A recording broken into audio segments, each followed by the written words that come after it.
Hello friends, welcome back to my channel. তো আজকে আমি আপনাদের সামনে দেখাবো কিভাবে এইভাবে দেখুন ছোট ছোট সিমেন্টের গ্রো ব্যাগ নিজের বাড়িতে বানিয়ে তার মধ্যে খুব সহজেই টমেটো চাষ করানো যায়।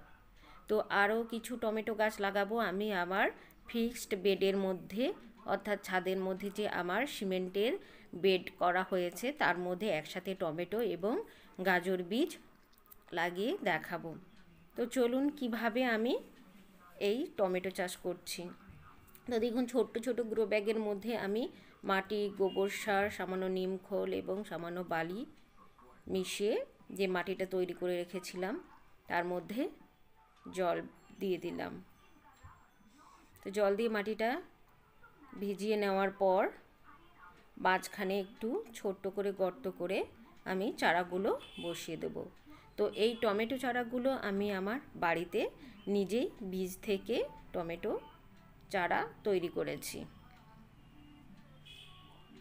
তো দেখুন মাঝে গাছটা রাখার পর আমি চার সাইড থেকে মাটি এনে খুব ভালো করে গাছের গোড়াটা চেপে চেপে দেব, যাতে গাছটা নেতিয়ে না পড়ে যায়।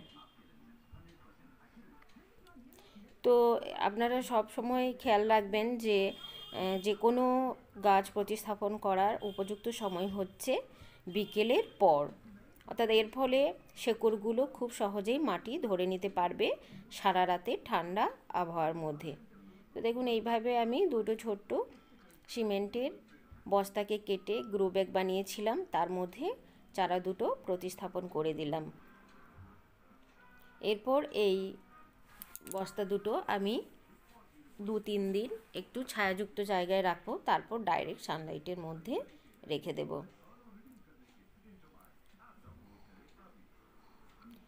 তো গাছ লাগানো হয়ে গেলে তার ওপরেও একটু হালকা করে জলে স্প্রে দিয়ে দিতে হবে, যাতে গাছগুলো খুব সতেজ থাকে, নেতিয়ে না পড়ে। তো দেখুন এই গাছটা ছোট্ট, তো গাছটা সহজেই নুয়ে পড়েছে। তো এর ফলে আমি এটাকে একটা সাপোর্ট দিয়ে সোজা করে দাঁড় করিয়ে দিলাম। তো দেখুন এইভাবে আমি টমেটো চারা এবং বেগুন চারা একসাথে একটা ছোট্ট প্লাস্টিকের গামলার মধ্যে তৈরি করেছিলাম। তো এখান থেকে আমি আরও বেশ কয়েকটা টমেটো চারা তুলে নেব। এই বেডের মধ্যে টমেটো চারার গাছটি আমি লাগাচ্ছি এই গ্রো ব্যাগে লাগানোর আরও 1 সপ্তাহ বাদে। তো এই আমি গাছগুলো লাগিয়েছিলাম নভেম্বরের প্রথম সপ্তাহর দিকে। তো দেখুন এখান থেকে আমি 4টি চারা তুলে নিয়েছি।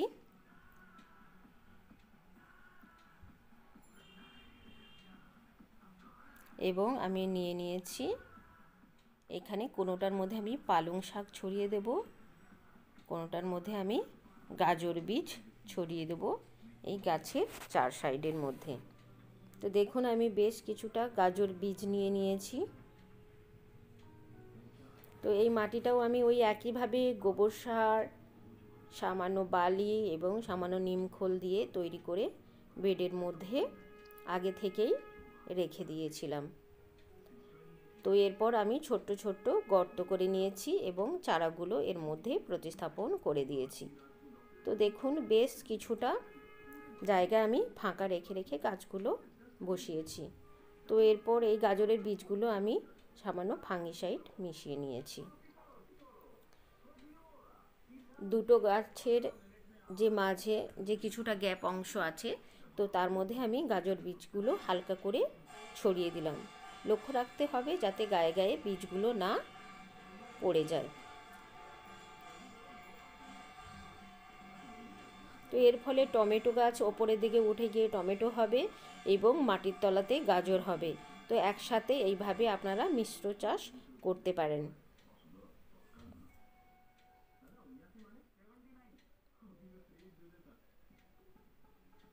তো দেখুন বেশ কিছুদিন পর সেই টমেটোর গ্রো ব্যাগে যে টমেটো গাছগুলো বসিয়েছিলাম সেগুলো বেশ বেড়ে উঠেছে এবং আমি এদের ডগাগুলো একটু পিঞ্চিং করে দিয়েছিলাম। এই টমেটো গাছটা আমার অনেক আগে গরমের সময় লাগিয়েছিলাম। তো এর ফলে এগুলোতে ফল ধরে গেছে।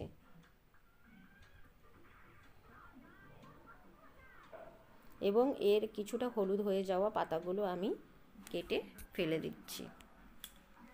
তো এইভাবে আপনারা এর পরিচর্যা করতে পারেন এবং সপ্তাহ 2 সপ্তাহ অন্তর অন্তর নিম তেল স্প্রে করবেন।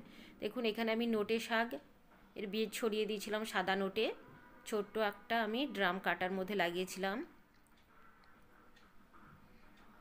তো এবং এখানেও আরও কিছু আমি গ্রো ব্যাগের মধ্যে টমেটো গাছ বসিয়েছি। দেখুন এই টমেটো গাছগুলো বেশ কিছুটা বেড়ে উঠেছে। তো বেডের মধ্যে যে টমেটো গাছগুলো আমি বসিয়েছিলাম দেখুন সেগুলোও বেশ বেড়ে উঠেছে।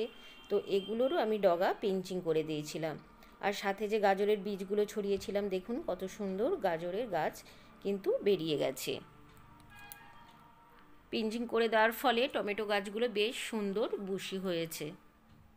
তো যত পরিমাণে ডাল ছাড়বে আমি তা থেকে তত পরিমাণে টমেটো পাবো। তো এইভাবে বেগুন, টমেটো, লঙ্কা যে কোনো গাছে আপনারা পিঞ্চিং করে দিলে সেখান থেকে বেশি পরিমাণে ডাল ছাড়বে এবং সেখান থেকে বেশি পরিমাণে আমরা ফসলও পাবো। তো দেখুন এই 4টে টমেটো চারা আমি বেডের মধ্যে রেখেছিলাম এবং মাঝে গাজরের গাছ লাগিয়েছি। তো আরও বেশ কিছুদিন পর, প্রায় 1 মাস পর দেখুন গাছগুলোতে বেশ ভালো পরিমাণে ফুলও এসে গেছে।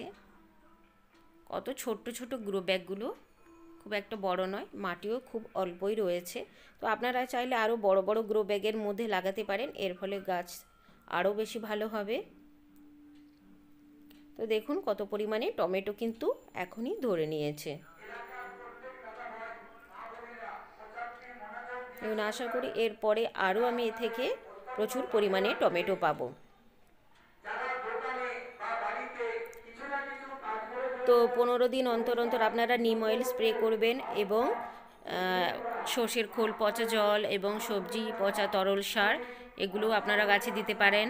দেখুন সেই সাদা নোটিগুলো কত বড় হয়ে গেছে এবং টমেটো গাছেরও কত ডাল ছেড়েছে এবং সেখান থেকে প্রতিটা ডালেই কত পরিমাণে ফুল এবং ফল ধরেছে। তো বেডের মধ্যে যে আমার টমেটো গাছগুলো ছিল গাজর গাছের সাথে, সেগুলোতেও দেখুন ছোট্ট ছোট টমেটো ধরে গেছে এবং প্রচুর পরিমাণে ফুলও আসছে। তো টমেটোর যে পাতা কোঁকড়ানো রোগ হয় এটা বিভিন্ন কারণে হতে পারে। যদি ভাইরাস ঘটিত কারণে হয় তাহলে কিন্তু গাছ রিকভারি করবে না, তখন গাছ তুলে ফেলে দেওয়াটাই সবথেকে ভালো পথ।